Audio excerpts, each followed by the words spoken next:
Welcome, ladies and gentlemen. Let's take a look at our Bellwork system. So we're going to solve this by graphing. In order to do that, first we'll consider what method might be most appropriate based on the original equation. So if I look at this first one in green, right, I'm currently in standard form. And so I can't see the slope or the y-intercept just by looking at it. No problem. I can find the x-intercept and y-intercept from standard form easily.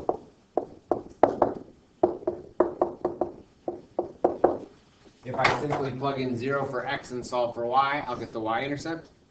And if I plug in 0 for y and solve for x, I'll get the x-intercept. So first, let's go ahead and consider what happens when we plug in 0 for y.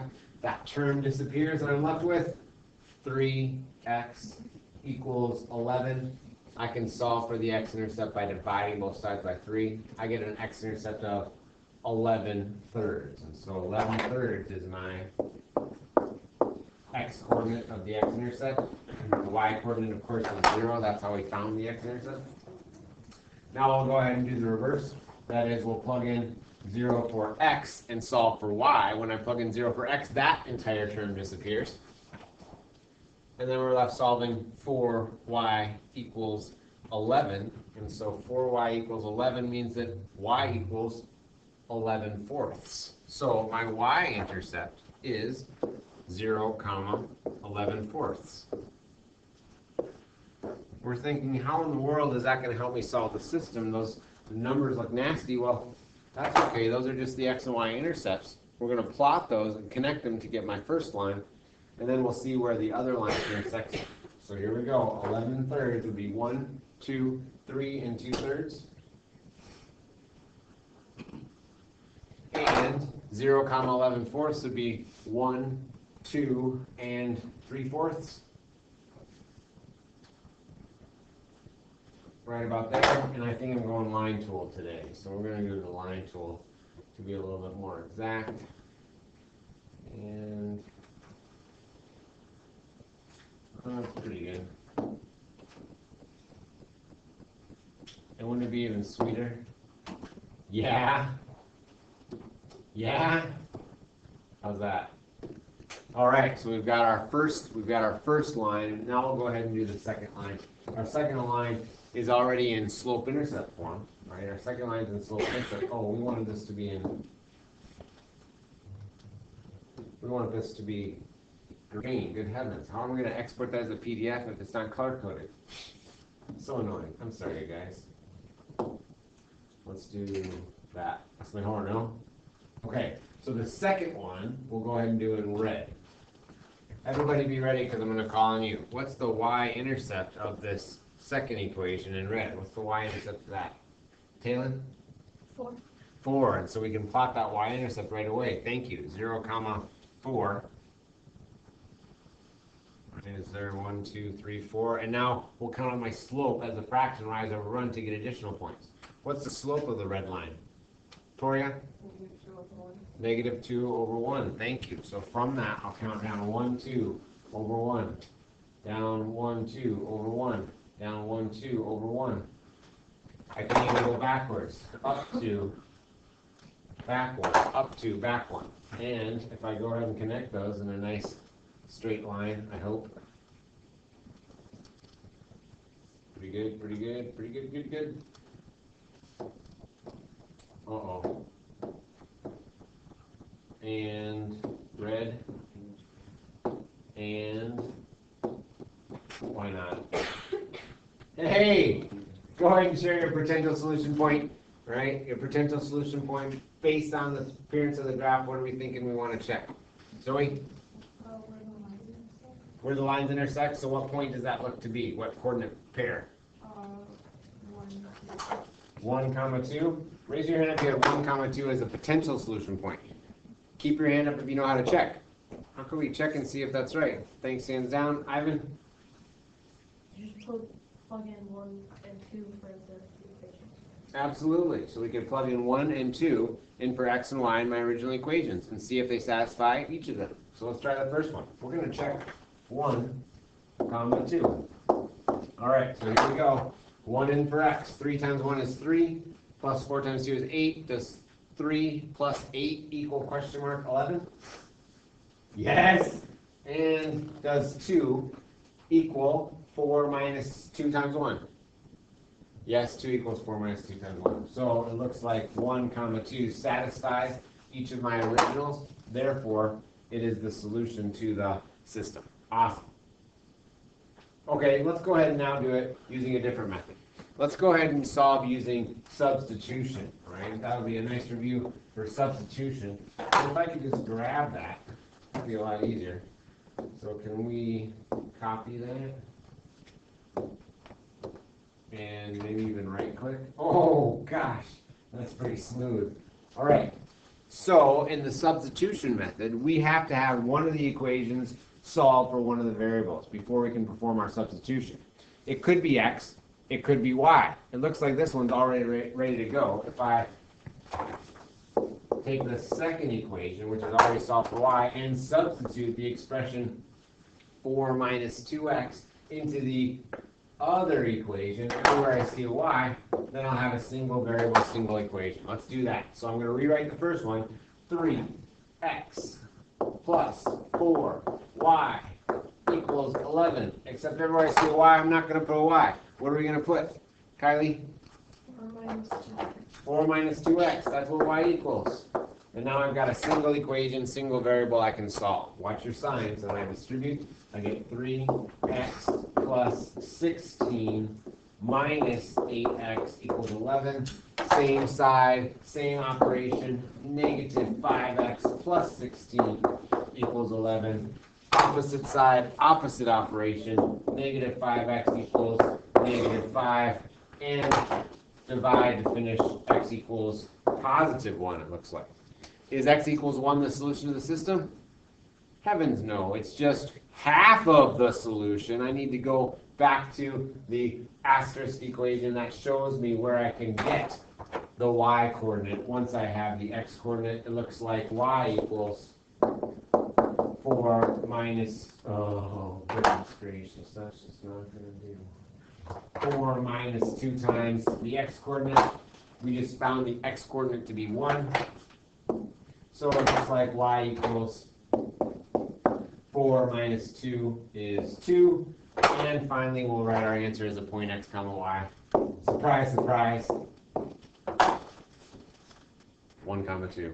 1 comma 2. 2 different ways. So that's pretty sweet. Awesome. What questions do you guys have about the graphing method from the first part? Graphing method? What kinds of questions do you guys have about the substitution method? Okay, so I want you to go ahead and show me with your thumbs, everybody with your thumb, go ahead and show me how you're doing with substitution method. Anywhere on the spectrum, I need to see a thumb from everybody. Substitution, is okay because you did it in geometry too? Yeah! Thumbs up to you too. Thanks, you guys. All right, I'm going to go ahead and pause the recording and we'll go ahead and take care of our homework collection for the day. Okay, ladies and gentlemen. So, today we've got a whole slew of objectives. So we're going to solve systems using a new method, right? Not graphing, not substitution, but linear combinations, also known as the addition method because you add 2 equations together, or the elimination method because when you add the 2 equations together, the goal is to eliminate one variable. I prefer elimination method. We just use linear combinations because your textbook did. We're going to use matrices to store data, and then we're going to perform operations with matrices. It'll allow us to reinterpret, right, the resulting matrix in context. We're going to use matrix addition and scalar multiplication to solve real-world problems. When the entries in my matrix represent real-world quantities, that's when they have power and utility. All right, but first, let's go ahead and take a look at our setup for the day. So why was it easy to use substitution to solve the system from Bellwork? So why was it easy to use substitution to solve that system from Bellwork? Right? What made that easier? David? One equation was already set to equal one variable. Absolutely. That second equation already had one of the variables alone. Remember, it could be x, it could be y. In this case, it was y, but it was all ready to go. We saw that y was equivalent to 4 minus 2x. It was all ready for the substitution method. We could substitute that expression into the other equation everywhere we saw y. But what if the system had been 3x plus 4y equals 16 and 5x plus 2y equals 2. Would this have been just as easy to solve using substitution method? Why or why not? So would this have been just as easy to solve using substitution method? Chloe and Toria? It probably would have been hard to do substitution because you have to put the equation into like y equals x equals 1. Absolutely. So it looks to me like we could still use substitution method. It's just that it's not all set up with one of the equations already solved for one of the variables the way that the first system was. We would first have to rearrange to solve for x or solve for y. Furthermore, as I survey the problem, none of the x's or y's have a coefficient of 1. It looks like they've all got 3x or 4y or 5x or 2y, and so we'd have multiple steps to solve. It wouldn't just be a simple one-step subtraction. We'd have to subtract and then do a divide, and in the course we might introduce fractions. And so no, this wouldn't be as easy to solve using substitution. Don't worry. We've got another method that handles systems where I've got, right, my x's and y's lined up, and I don't have a coefficient of 1 on any of the variables, so it'd be kind of a pain to solve for x or y to use substitution. And that method is the elimination method, named because we're going to eliminate either the x's or y's, right? After our second step in substitution, when we plug it into the other equation, we were left with just x's or just y's that we can solve. With the elimination method, we add the two equations together and get rid of, eliminate either the x's or the y's, and we're left with just one to solve. And so the same end result, but a different method to get there. All right, so we've got two variables in equation 1 or equation 2. We're going to maybe manipulate them to create exact opposites in either the x's or the y's. We add them together to eliminate the x's or y's, and then we're left with a single variable. Let's see what it looks like. So we're going to line up the equations in standard form. We're going to multiply one or both of the equations by some number to make exact opposites in either the x's or the y's. Just like substitution, we could solve for x or solve for y. Here we could make exact opposites in either the x's or the y's. So an exact opposite of positive 3x would be negative 3x. An exact opposite of negative 5y would be positive 5y. Sometimes we'll have to multiply one or both equations by some constant all the way through in order to make exact opposites in the x's or the y's. Then we'll add the equations together. That's my favorite step. I like adding. Only all math are so easy. We're going to add the equations together and eliminate one of the variables. We'll solve for the remaining variable and then go back to either of the originals, right, to find the other coordinate, either x or y, and then we'll still write our answers at point x, comma y. So we're going to take a look at a couple problems where we could certainly use graphing or use substitution, but we're going to practice with elimination. Then we'll look at some where elimination is clearly the best way to go, right? And then we're going to look at some special cases that might arise. So as I look at this one, are the x's and the y's lined up? Line up the equation in standard form. They are not in standard form, but they are lined up. And so if the x's over x's and the y's over y's, then we're lined up and we're ready to go for elimination, provided that we can make exact opposites in either the x's or the y's. And so as I look at this problem, is positive 2y the exact opposite of positive 1y? No. Is negative 2x the exact opposite of positive 1x? No. But I could create opposites if I multiply one or both of those equations by some number all the way through. I can create exact opposites. I'm going to have, right, you guys help me in the future. For this one, I'm going to show you what I would do, and then we'll go ahead and do some asking you guys what you would do in the next one. So in order to create exact opposites, I would multiply that second equation all the way through by 2. In doing so, I'm going to create exact opposites in the x variable. I'll create a positive 2x, which is exactly the opposite of the negative 2x above. So let's go ahead and rewrite 2y plus 2x equals 10. Meanwhile, I'll keep this first equation as is. 2y minus 2x equals 2. And now we see that we've created exact opposites in either the x or the y's, in this case the x's. Now we're set up for my favorite step. We're going to add the two equations together, column by column, and get a third equation that just has one variable. So here we go, straight down. 2y plus 2y is 4y. Negative 2x plus 2x is 0 x's. We've eliminated the x's, and that's why it's called the elimination method. When I add those two x terms together, I get 0. And so we've eliminated the x's, and then 2 plus 10 is 12. Now we see we're left with a single equation, single variable, and it's easy cheesy for the rest of the way. We'll simply solve by division. Divide both sides by 4, and I get y equals 3. And then go back to either of the originals. The choice is yours. You could go into the first one or the second one. Given that y is 3, which equation would you rather go into to solve for x? Ryan?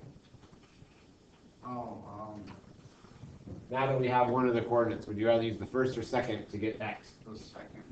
The second one, yeah, it looks a little bit smaller number, so I'm going to go to the second one as well. I see that y plus x equals 5, and y is 3, so that means 3 plus x equals 5. Subtracting over the 3 gives me x equals 2. We're still going to write our answer as a point x comma y. So what would my final answer be as a point, Carson? 2, 3. 2, 3. Awesome. Let's go ahead and check it. Before I box that bad boy, we're going to the original. We still need to check. It still has to satisfy each of the equations. Let's do it. 2 times y is 6. 6 minus 4, does that equal 2? Yes. And does 3 plus 2 equal 5? Yes. And so our point 2 comma 3 satisfies each of the original equations in my system. Therefore, it is a solution to the system. Awesome. So the key is making exact opposites in either the x's or the y's. Let's go ahead and take a look at a word problem application. So 131 tickets were sold to a recent drama production. Student tickets cost $4 and adult tickets cost $7. How many of each type of ticket were sold if the total revenue was $617? How in the world am I going to make this word problem look like a system? Well, first thing is we need to define some variables, right? And so let's go ahead and define our variables. It looks like at the end of the party, what will we figure it out? At the end of the question, we'll have answered how many of each type of ticket were sold if the total revenue. And so it looks like I should choose my variables to represent the different types of tickets. I'm going to go ahead and let x equal the number of student tickets sold. So I'll let x equal the number of student tickets sold.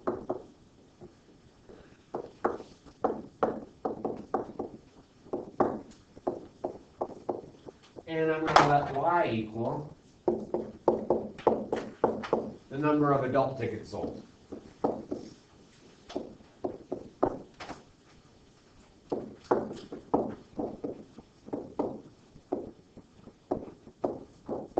Now that I've defined my variables, I'm ready to translate the given information into a system. So 131 tickets were sold at a recent drama production. I don't know how many student tickets were sold. I don't know how many adult tickets sold, but I do know that altogether there were 131 tickets sold. So what would my first equation be after translating? Ryan? X plus y equals 131. So x plus y equals 131. Good, thank you. There's a total tickets sold representation. Now let's get our cost involved. Student tickets cost $4. Adult tickets cost $7.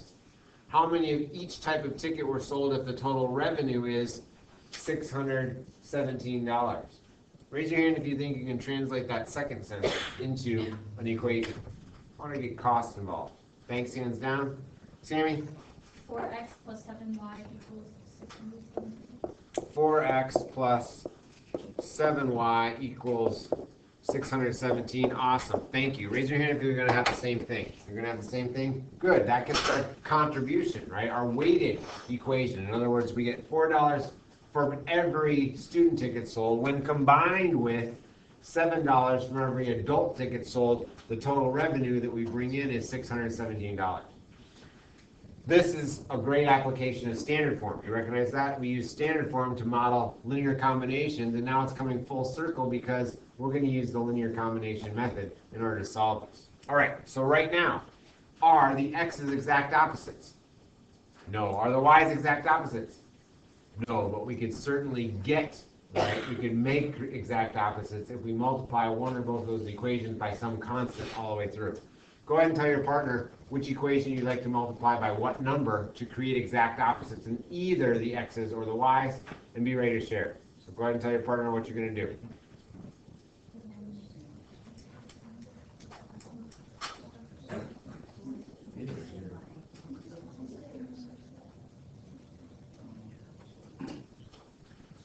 All right, so are you going to create x's in the, are you going to create opposites in the x's or the y's? Andrew and Grace? The x's, and you would do that by multiplying by what number? -4. And all the way through which equation? The first one, I'm down. Raise your hand if you're going to get rid of the x's. X's, okay, you could certainly get rid of y's. I'm going to get rid of x's as well by multiplying -4 all the way through the first equation and rewriting. Thank you. So when I do that, I create a new equation, -4x minus 4y equals -524, is it? -524. Somebody check that with a calculator. Bad things happen when Mr. Fritz starts doing arithmetic. I'm going to go ahead and recopy that second equation as it is. The second equation was my 4x plus 7y equals 617. Now we're ready for my favorite step. Add the two equations together, straight down. So we'll go ahead and add these two together, and we'll get -4x plus 4x is 0x's. It's been eliminated. -4y plus 7y is 3y. Bring down my equals. -524, 617, yikes. So that looks like 8476 plus 86 plus 93. 93? Arithmetic's the gray area. Okay, Mr. Fritz, stay strong. I believe in you. And we'll finish out by dividing both sides by 3. It looks like 31. Okay. After we get 31 for y, which equation would you like to go into to solve for x? So which equation would you like to go into now to solve for x? Nicole?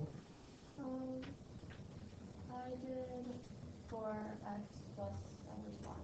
After getting the y equals 31, you went into this one to solve for x? Oh, wait, no. You may, and we can. I was just thinking that this 1x plus 1y equals 131 has smaller numbers, but that's okay, we can do either way. It's your call. All right, I'm down. Let's do the smaller one. Totally sway your opinion, and I shouldn't have. But I was just thinking how hard it's going to be without a calculator. Plus y is 31 equals 131. How sweet is that? Because check it out.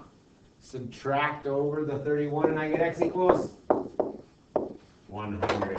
And so we've gotten, right, our x value, we've gotten our y value, but in this original problem, right, it doesn't make as much sense to write our answer as 100 comma 31. It makes more sense to answer the question that was asked in words. And so what will we write down for our response? What have we determined here? Right? What have we figured out? Evan? We figured out that the answer is, or sorry. Can you ask the question again? Yeah. So what did we figure out? I'm not going to write my answer normally like 2, 3 or 100 comma 31. What did we figure out in terms of the problem? We figured out that we sold 100 student tickets and 31 adult tickets. Awesome. Thank you. So 100 student and 31 adult tickets were sold. Awesome. Thank you.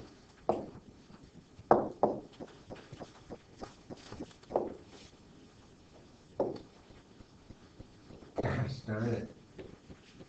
Those night classes that really barely saw counting are sure paying off. Look at that. The handwriting, little cursive, just phone and plug. Personal. All right, you guys. let's go ahead and solve the following system. I want you to tell your partner, based on this system, your strategy for creating exact opposites in either the x's or y's, and be ready to share with the whole class. So go ahead and discuss with your partner what's your strategy for this one.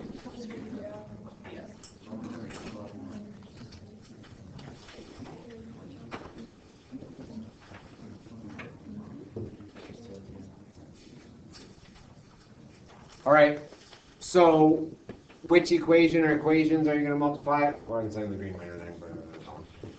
Logan and Kai. Times negative 2 on the bottom. Raise your hand if you're going to do negative 2 on the bottom. Negative 2 on the bottom, so am I. OMG, KIT, BFF. LOL. I'm going to do negative 2 all the way through on the bottom and create a new equation. My new equation is going to be positive 6x minus 6y equals positive 42. Meanwhile, on top I have the same unchanged equation, 8x plus 6y equals negative 14. Now we've created exact opposites in my y variable. I'm ready to add and eliminate. So here we go, straight down. 8x plus 6x is 14x. 6y minus 6y is 0y. We've eliminated the y's. And negative 14 plus 42 looks like 1, 2, 3, 9. Oh gosh, math is hard. So we're all at 28. You guys getting 28? Yes? Awesome. Solving by division gives me x equals 2. Sweet house. All right, now, I don't know. Now it's either or. So which equation would you like to go into to find the other coordinate, the y coordinate that corresponds to x equals 2? Matt? The first one. The first one I'm down, so we'll go ahead and rewrite the first one to figure out what y is. I know that 8x plus 6y equals negative 14. But we just figured out that x is 2. So by plugging in x equals 2, I now have an equation where I can solve for y. It looks like 16 plus 6y equals negative 14. Subtraction gets me 6y equals negative 30. Division gets me y equals negative 5. What ordered pair are we going to check in our original equation? So what ordered pair are we going to be checking here? Carson? 2, negative 5. Thanks, let's check it. Into the original. Here we go. Does 16 minus 30 equal question mark negative 14? Yes. Does negative 6 minus 15 equal question mark negative 21? Yeah, negative 6 minus 15 is negative 21. We've satisfied each of the originals, so we know we have the solution to the linear system. Awesome. What questions do you guys have about this method? All right, I'm going to have you guys come up with a strategy to create exact opposites in this one. So now we've got negative 10x plus 5y equals negative 5, and 3x plus 2y equals negative 9. All right, let's go ahead and come up with a strategy to eliminate one of the variables and be ready to share with the whole class.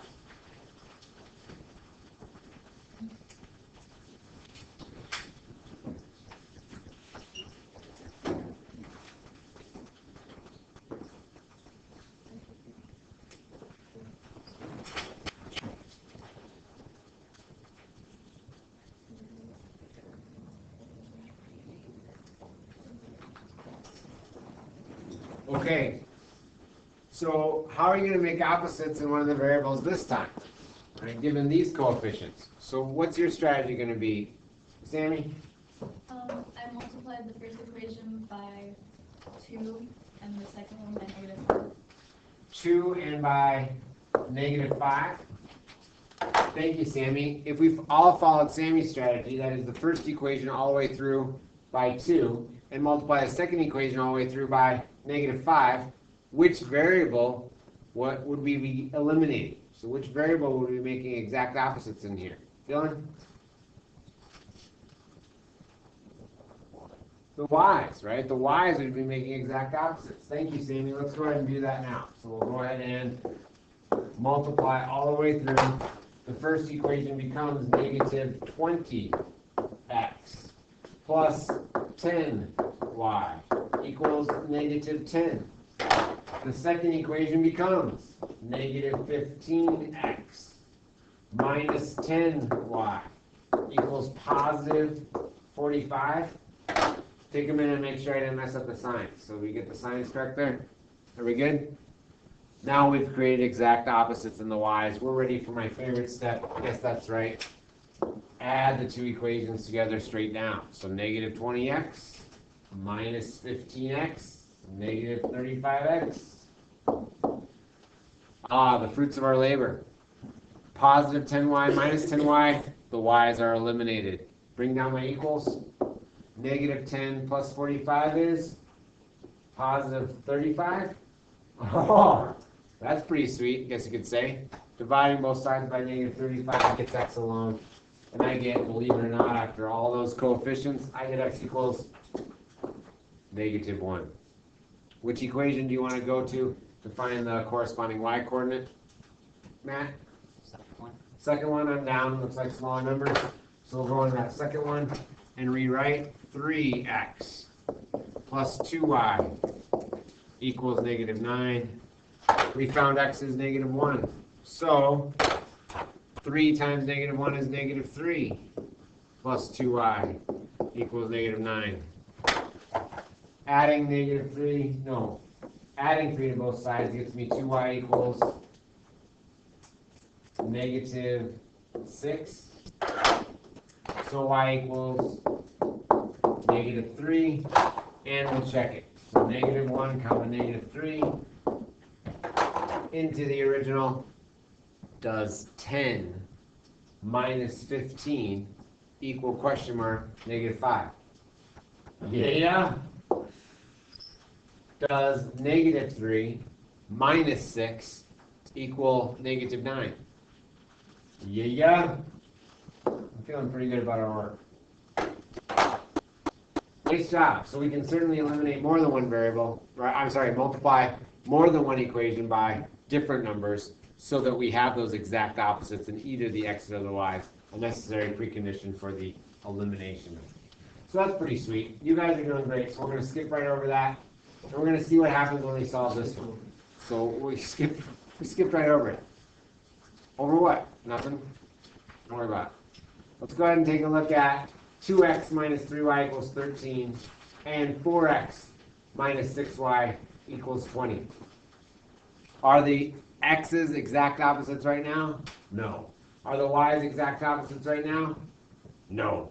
But I can create exact opposites. What would be a good multiplier to use this time? So how could I create exact opposites in either the x's or the y's? What would be a good strategy this time? Jimmy? Negative 2. Top of my negative 2 all the way through. I'm down. Thank you. And in doing that, I get negative 4x plus 6y equals negative 26. Rewrite at the bottom as is. 4x minus 6y equals 20. And now when I go to add, what happens to the x's? Negative 4x plus 4x is 0. Positive 6y minus 6y is also 0. On the left-hand side, I get 0 x's and 0 y's. I've eliminated both variables. But on the right, I get negative 26 plus 20 is negative 6. Have I created an equation that is sometimes true, always true, or never true? Never true. 0 never equals negative 6. In fact, this is our indication that this system must have no solution. And so there's no solutions because this is never true. This equation is never true. The answer that we would write is no solution. There's no real solutions to this system. In fact, there's no solutions. So because we followed the rules, right? We followed our mathematical rules and operations. We created an equation that was never true. That was our algebraic indication that there are no solutions to that system. Cool. We can think about what that looks like graphically. If we were to graph those equations, right? And think about how many intersection points there'd be if there were no solutions, and what kind of lines might yield that. Well, if there's never an intersection, what kind of lines would those have to be? David? I don't know. Yeah, they'd have to be parallel lines. And so if we took the time to either solve those for y, right, and graph using slope-intercept form, or found x and y intercepts, we create a picture, right? We create a picture that was parallel lines, no points of intersection, therefore no solution, graphically. Awesome. What happens when we go to solve these? Well, we could multiply the top one through by positive 3 straight up, all the way through the top, would generate negative 9x plus 12y equals 15. The bottom one, as is unchanged, is 9x minus 12y equals negative 15. And addition of these two results in 0x's plus 0y's equals what? Last time when we added, we got 0 equals negative 6. This time when we're adding, we're getting 0 equals 0. Is this equation sometimes true, always true, or never true? This is always true. 0 always equals 0. Right? The same would be true if we got something like 2 equals 2. That's always true. So because this is always true, it's an indication that we've got an infinite number of solutions. We've got infinitely many solutions, right? And we can continue getting more and more solutions. So this is an equation that's always true. That's our algebraic indication that there are infinitely many solutions.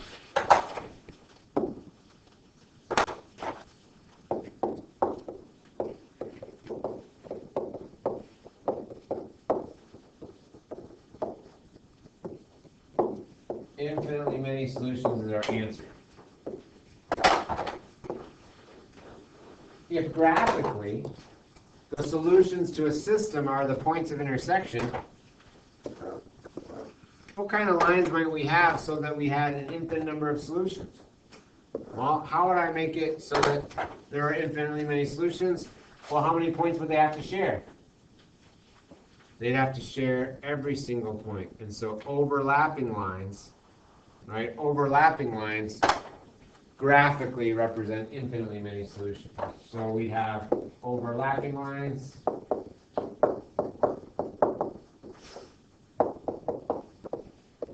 versus, David told us, parallel lines. In the case of no solution, right? No solutions. So those are what we'll call our special systems, because they weren't the normal 2, negative 3 type solution, right? Or 100 student tickets and 31 adult tickets. They were our special system. There were no solutions or infinitely many solutions. That's pretty sweet. All right, you guys are doing awesomely. I think that you're good, so we're going to hold off on that. We're going to get to our second content objective for the day, and that's using matrices to store data and perform operations. We're also going to do a little bit of scalar multiplication today, all setting up for using matrices to solve systems that include 3 or more variables next class. So we will need our graph for next class. You don't need a graph for this class. Let's go ahead and take a look at our matrices. And so a rectangular arrangement of objects or numbers is called a matrix. For example, the seats in this room are arranged in, a rectangular of 4 rows. We're 4 columns. And, nope, we're 4 rows and 8 columns. 1, 2, 3, 4, 5, 6, 7, 8. Depending upon your seat, right, a different student is in a given seat. That's called an element in a matrix. And so, right now, I want everybody to think of the student who is in row 3, column 4. So everybody, let's find row 3, column 4, and we're starting from the door, top left. So row 3, column 4, and who's that? Logan? Carson? Yes, Carson, you're the winner. Congratulations. You are row 3, column 4. All right, so that's exactly how we designate a particular element in a matrix is row by column. So in the matrix that represents our room, the 3, 4 entry would be Carson. Carson, good job. Let's go ahead and take a look at a matrix now without students and seats.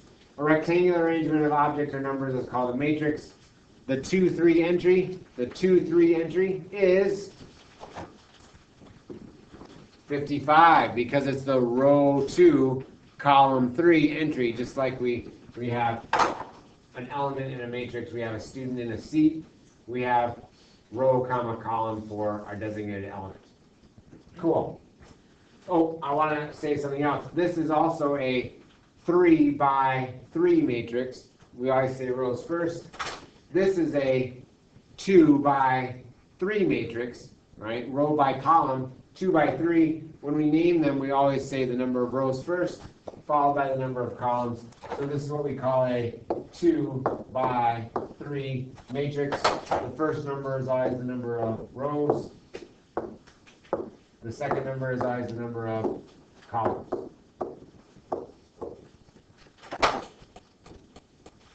When we store facts in a matrix, we use the following notation. So the data is stored in the rectangular pattern of rows and columns. A large square bracket is used to enclose that data.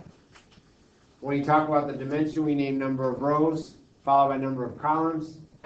An element of the matrix is a specific object, just like Carson was a particular student in our desk arrangement. 55 was a particular element in the matrix arrangement. Matrices are equal if and only if they have exact same dimension and exact same elements. All right, let's go ahead and take a look at an application problem. So I think I have some space. Nope, I don't have some space. Yikes. A matrix at the right shows the median yearly income for men and women by educational level for the year 2000. It looks like we have men and women, our 2 columns respectively. We've got no high school diploma. We've got high school diploma or GED, associate's degree, bachelor's degree. What are the dimensions of this matrix? Keep in mind our naming. Go ahead and quietly tell your partner, what are the dimensions of this matrix?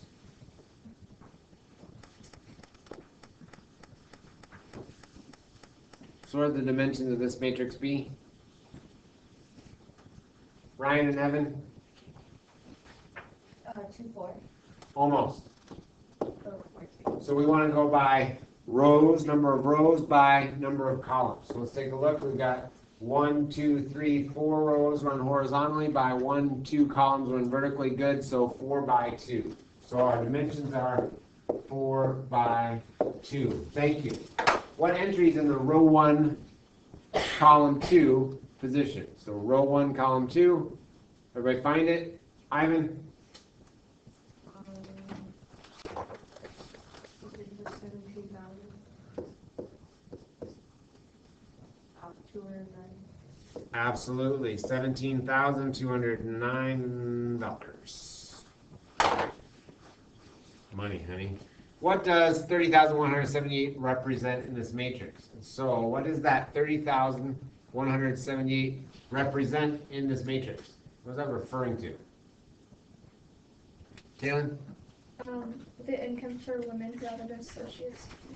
Absolutely. So this would be the median yearly income for a woman with an associate's degree in the year 2000. Nice job. All right, let's go ahead and make our own matrix now. So it's one thing to be given a matrix and interpret the elements. Now let's go ahead and create our own. Organize the following data into a matrix. Be sure to label your rows and columns. In 1990, total energy consumption in the United States was 338.4 BTU per person. BTU is a measure of energy, British thermal unit. And Another measure of energy, like in chemistry, for those of you who are there yet, would be like joules, right? Joules is a measure of energy. And in China, it was 23.5 BTUs per person. In 2000, consumption was 350.6 and 29.5 respectively. And then in 2005, 340.5 and 51.4 BTU per person. Store these data in a 3x2 matrix. All right, look, if it's 3x2, how many rows are there? If it's 3x2, how many rows? Maddie? 3 rows. 3 rows and 2 columns. Good, let's do it. So how would this data look if we had 3 rows? What? Well, we've got years and we've got countries, right? We've got years and we've got countries. So the only way to make this 3x2 is if we have what for our rows and what for our columns. So what are rows going to have to be here? Alex? Years. Years. So I think we have to have years for our rows. So our years are going to have to be the rows. So we do 1990, 2000, 2005, and our country is going to have to be our columns. So US, China,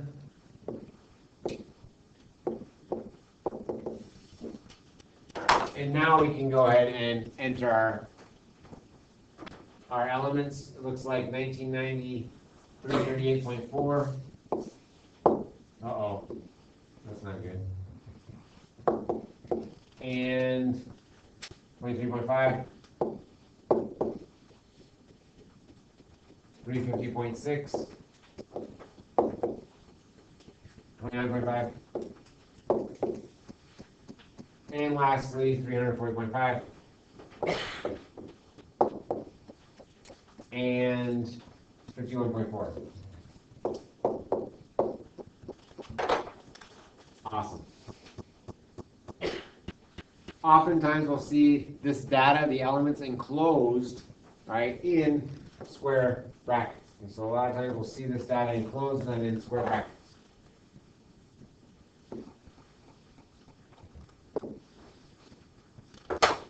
Then, sometimes, right, we won't have the labels in there. If we have multiple representations, multiple things, after we know what rows stand for and what columns stand for, you'll just see the square matrices part. Right? You won't see the labels. Sometimes you will. Cool. Chloe? Are you good? Yeah, I'm good. Cool. All right. Could we have stored this data in a 2x3 matrix? Did we just do that? Oh no, we did 3x2, right? How would we have done this in a 2x3? Luke? Put the 3 on top and on the side. Absolutely. We could have labeled our 2 countries for our rows on the side and then label our years for the 3 columns, 1990, 2000, 2005. Cool. Everybody good? Awesome.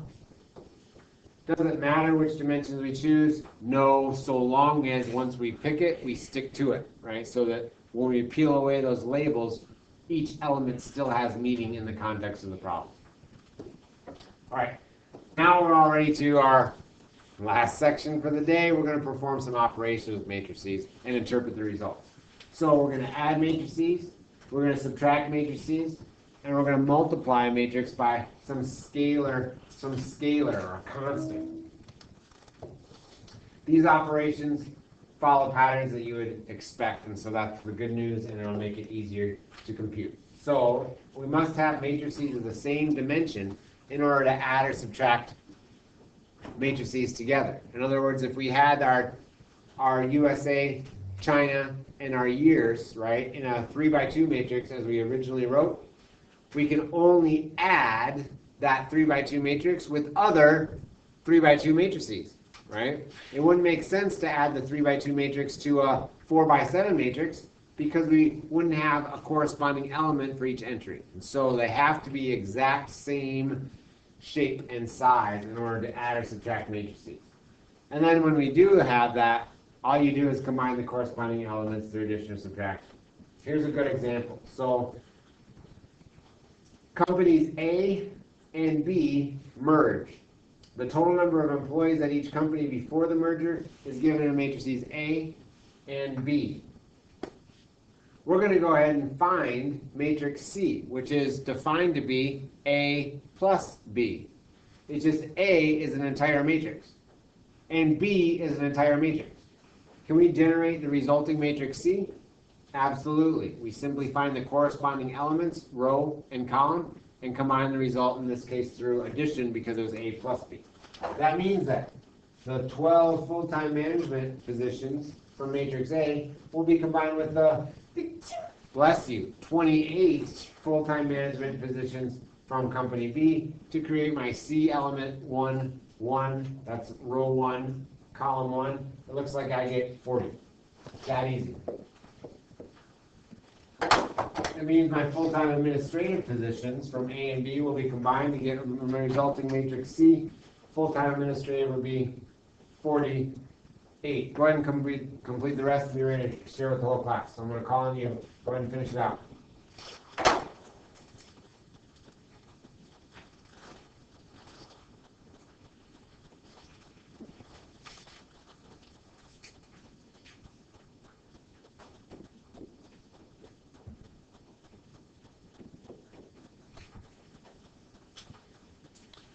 So when we enter values in our calculator, when we store data in matrices in next class in our editor, we typically go from left to right all the way across a row, right? And then down to the next row and then all the way across left to right like we read a sentence, but kind of like you'd write a paragraph on line paper. So let's go ahead and continue with my entries.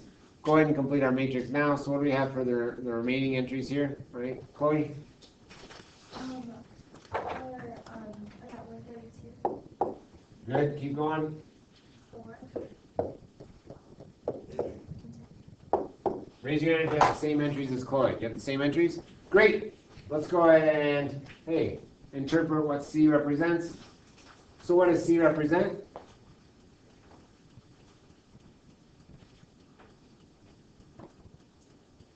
Total number and type of employees in the newly merged company, right? Total number and type of employees in the newly merged company. That's not bad.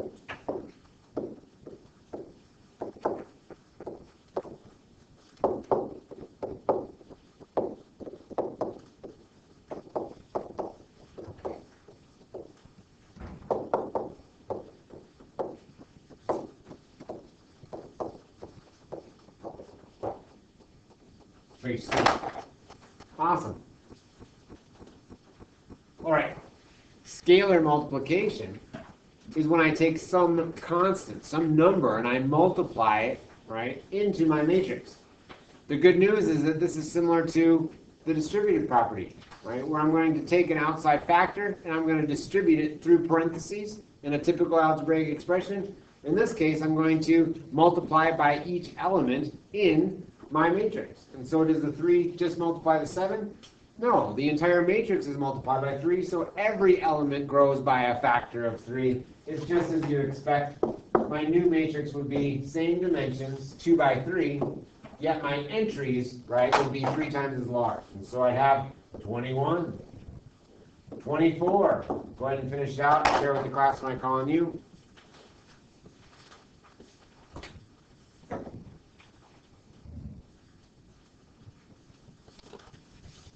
All right, Holly? -6, -9. Awesome. Raise your hand if you're the same as Holly. Yes? Very nice. All right, so some things to consider. When you add or subtract matrices, what are the dimensions of the answer matrix? Is addition of matrices commutative? When you multiply a 3 by 4 matrix by some constant, call it k, what are the dimensions of my answer matrix? And is scalar multiplication commutative?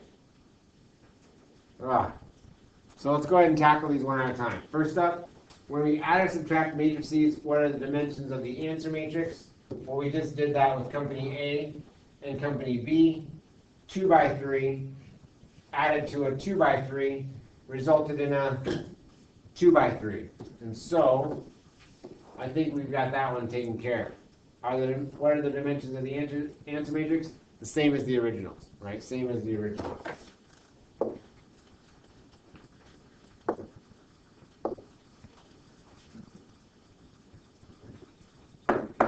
Oh, handwriting class, night course, tuition well spent. Oh, is addition of matrices commutative? Remember, commutative is a mathematical property that refers to order. Does the order of our addition matter? In other words, would have I gotten a different or same thing if I added matrix B plus A versus A plus B?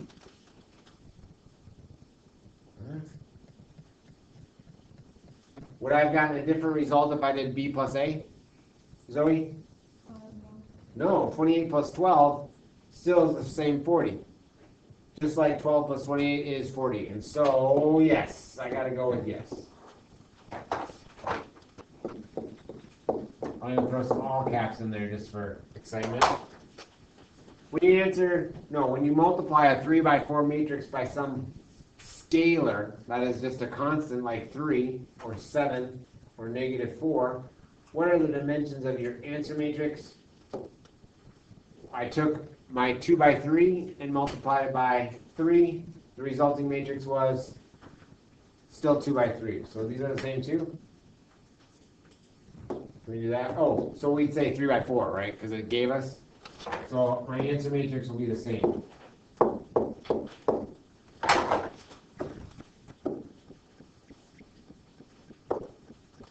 And lastly is scalar multiplication commutative. And we didn't do that, but yes, right? It doesn't matter if we took the 3 times the matrix or we did the matrix times 3. The result here would still be our entries 21, 24, -6. Cool. I'm feeling pretty good about this. So, who cares? Why do we talk about matrices, and what are matrices good for? Well, the first use of matrices is stripping down large amount of given information down to the bare essentials. Okay, and so we could take that whole paragraph about the British thermal unit energy consumption per year by person, and we chunked it down into a simple 2 by 3 handy dandy carrying case. Right? And so you can get rid of all that excess stuff, all that fluff, and be left with the essential components. Matrices can be used for a variety of real-life applications, including business, probability, area, solving linear systems, which we'll do next class with it. And these are the same.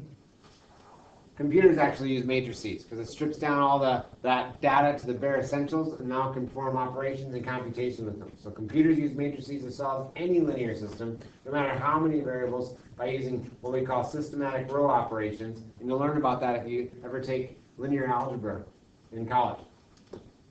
All right, let's go ahead and close it up for the day. We've got a double whammy here. And so we've got 2 slides for our closure.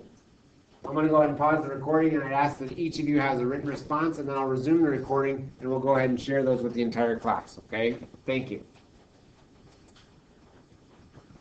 Okay, so when is linear combination method the best way to solve a system? Sammy?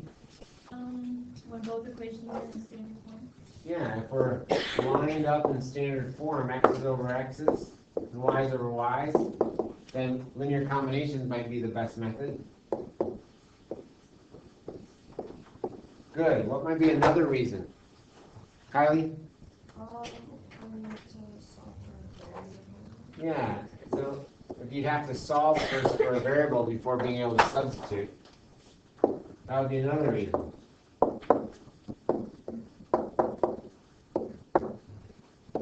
And if it's tricky to solve for that variable, then that would even be more of a reason, right? If all of the coefficients were different than 1, right? Like the 2x, the -7x, -7y, all that.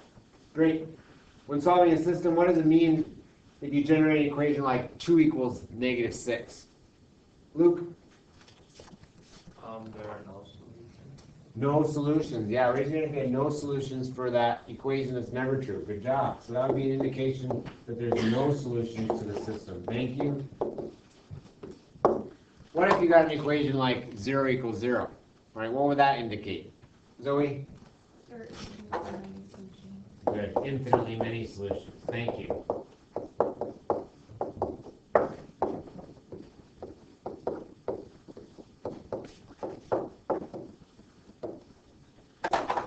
Cool. What are the dimensions of this matrix? In number 3, Takia? 4 by 5. Raise your hand if you had 4 by 5 for the dimensions of number 3. Good. What is the negative 13, right? What element is negative 13? What entry? Nicole? Good. It's the 4, 2 entry. Row 4, column 2. Good job. Go ahead and add the following matrices together if possible. What would the result be for that top one? Right, what would the result be? Dylan? 7, 7, 16, 3. Raise your hand if you have the same for the top one. Keep your hand up if you know the bottom one. Right, what would the bottom one be? Ryan? You can't add them. Yeah, doesn't equal anything. Why can't you add them? Different dimensions.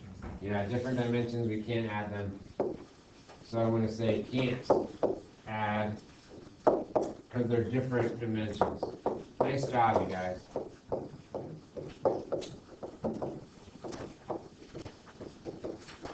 Great work today, you guys. So what's up? We've got assignment number 2. That includes reading questions for 5-4, 4-1, and 4-2. Oh, we did that already, so I think we're good. It's the next one on your log that's detailed. And I'll go ahead and save the recording and upload to our Moodle site. You guys did great work today.